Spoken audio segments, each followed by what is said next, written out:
Қайырлы күн. Менің атым Кашей Сыйлық. Бүгін мен сіздерді Шығыс Қазақстан өнер музейінің музыкалық залындағы жер жаңғырығы атты көрмені тамашалауға шақырамын. Әр халықтың тұрмыс тіршілігін танып білуінде музейлердің атқаратын қызметі ерекше.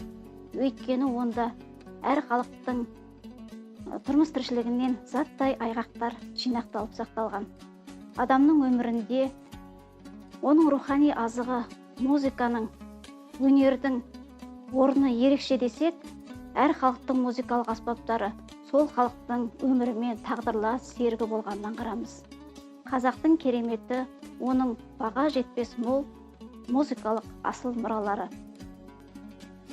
Шертпелі аспаптың бір түрі қазақтың қара домбырасы. Екі шектің бірін қатты, бірін сәл-сәл кем бұра. Нағыз қазақ емес, нағыз қазақ домбыра.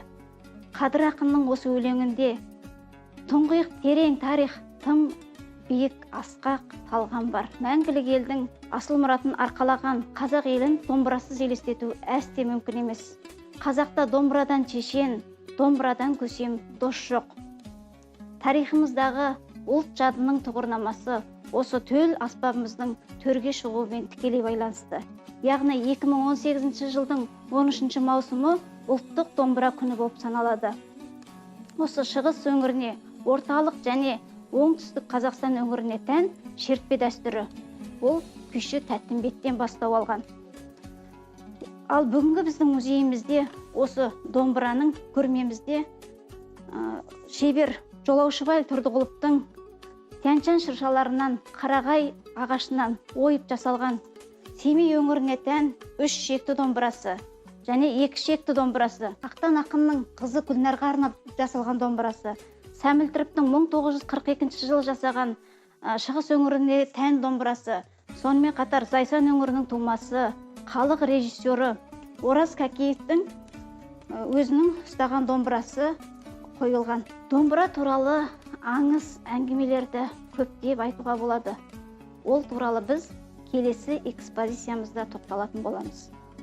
Қобыз көнеден келе жатқан қазақтың ұлттық аспаптарының бірі, қазақ мәдениетінің алтын діңгегі. Қобыз ол қобыдан шыққан сөз деген мағынаны білдіреді. Өйткені қобыз тартқан бақсы адам тағдырына әсер ететін ерекше күш құдіреті болған. Қобыздан шыққан үн адамның бойындағы әлсіздікті сыртқа шығарып, оған күш қуат берген. Қобыз өте бай темірлі аспап, оны ағаш аққайыңнан, қарағайдан жасаған. Және шанағын аттың терісінен жауып, оған тиек қойып 104 жылқының қылынан тартқан. Біздің музейіміздің экспонатында Жолаушыбай Тұрдығұловтың қайыңнан жасаған құлқобызы қойылған, және де Ерболат Ақаевтың қолынан жасаған құлқобызы сақталынған. Құлқобыз кейіндері 1985 жылдан бастап жаңарып, прима қобыз және скрипка қобыз түрлері пайда бола бастады. Прима қобыз, скрипка қобыздың құлқобыздан айырмашылығы оның қылында. Құлқобызда аттың қылы тартылатын болса, скрипка қобызында сымнан тартылатын болған. Бұның басты себебі оркестрге ерекше өн беру үшін пайдаланылған. Бұл прима қобызды біз кей кезде қазақ қобыз деп те атаймыз. Қазіргі таңда осы прима қобызбен классикалық музыкаларды орындап жүр. Яғни біздің экспонатымызда Тұрсынбек Баяқовтың өзінің жеке мұрағатынан өткізген прима қобызы және де Ақаевтың скрипка қобызы экспонатқа қойылған. Мен осы музей қызметкері Есенбол Нақтыбайұлымын. Мен сіздерге қазір әсіресе қазақ халқындағы үрмелі және ұрмалы, үркмелі аспаптар түрлерімен таныстырып өтейін деп отырмын. Ең астыңғы қатардан бастайтын болсақ, баршаңыз білетін үлкен аңызға ие, үлкен халық арасындағы тарихи оқиғаға ие жетіген аспабы. Жетіген аспабы өзінің атына заты сай тұрғандай жеті үн, жеті ән деген мағынаны білдіреді.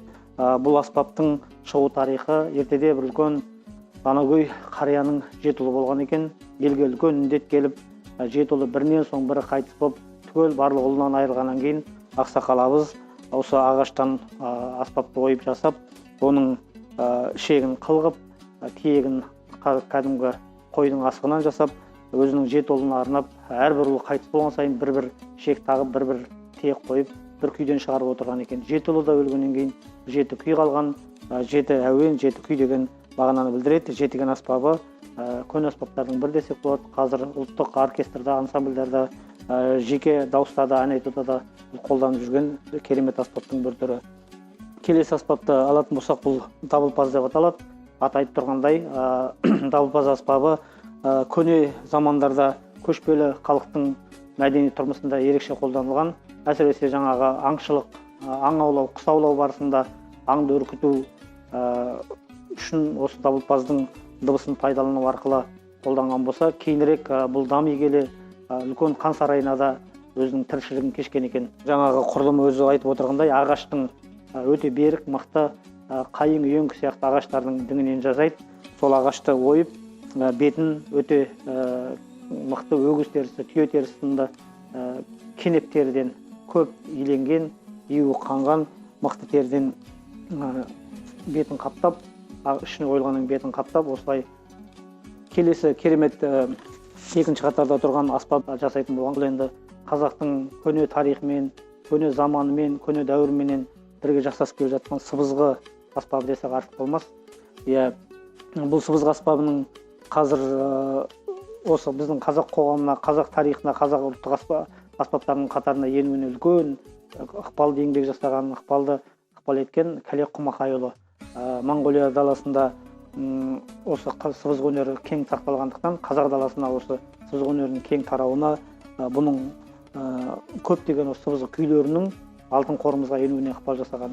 Мына тұрған 70 сантиметрлік Кәлек Құмақайұлының өзінің қолынан жасаған сыбызғысы. Бұл жерде басқа саздан жасалған мінекей сазсырнай, өздеріңіз саздан қатты күйдіріп жасайды. Шаңқобыз кішкентай ғана аспап, жаңағы ауызға тілмен ерін арқылы өзінің тиекшесі бар. Сол тиекше темір тиекше немесе күмістен жасалады. Сол тиекшені тарту арқылы ауыз қуысының ішіндегі дауыстармен бірге жасаған. Басқа бұл жерде сылдырмақ бар, тай тұяқ бар. Тай тұяқ деп айтып тұрғандай, тайдың тұяғынан кәдімгідей ойып, ішіндегі тері, ішіндегі етін, сүйегін жидітіп алып, оның ішін ойып, бетіне терімен қаптап, шетін темірмен емеріп, өте қатты кепкеннен кейін бар, оны жаңағы оркестрда қолданып жүр. Үрмелі аспаптардың, ұрмалы аспаптардың барлық түрлі бұл жерде сақталған. Бұның көбісі жаңағы біреу жаңағы Ораз Кәкейұлының тапсырған дүниесі болса, біреу Кәлек атамыздық болса, көбін осы Тұрдығұлов жолаушы Әділғазыұлының ұлына арнайы тапсырыспен жасалған көне мұраларымыз. Бұл аспаптарымыз жалпы қортайтатын болсақ, қазақтың сан ғасырлық тарихыменен бүгінге дейін жеткен асыл мұрасы, қол жетпес, баға жетпес байлығы, ұлы мұрасы. Жалпы біздің музейіміздегі осы үрмелі және де ұрмалы аспаптар туралы шағын мағлұмат осы. Өнеріміз өрлей берсін, еліміз аман болып, әрқашан бейбітшілік болып, мәдениетіміз дами берсін. Сау саламат болыңыздар.